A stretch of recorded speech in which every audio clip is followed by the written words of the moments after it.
বিসমিল্লাহির রহমানির রহিম। পরম করুণাময় দয়ালু দাতার নামে আরম্ভ করলাম। দেশে দেশের বাইরে যে যেখানে আছেন মনোযোগ দিয়ে আমার এই লাইভটা শোনেন ইউটিউবের মধ্যে।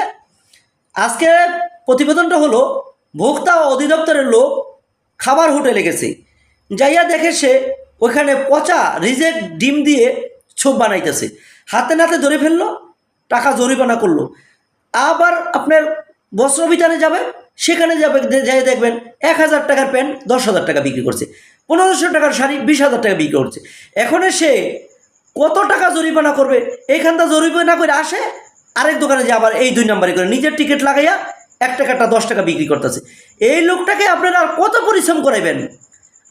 আপনারা যদি নিজে থেকে সতর্ক না হই, এই ভোক্তা অধিদপ্তর লোক একা আর কত পরিশ্রম করবে? আপনাদের হাতে পায়ে ধরি, এত ব্যবসা বাণিজ্য করার কি প্রয়োজন আছে? একটা বাড়ি থাকলে তো আলহামদুলিল্লাহ, আপনার 100টা বাড়ির কী প্রয়োজন এই হারামের পয়সা দিয়ে? ইহা তো মরার পরে আপনি ছাড়া আর কারোর থেকে আল্লাহ জবাব নিবে না। ভালো থাকবেন, সুস্থ থাকবেন, মরার কথা অবশ্যই স্মরণ রাখবেন। আল্লাহ হাফেজ।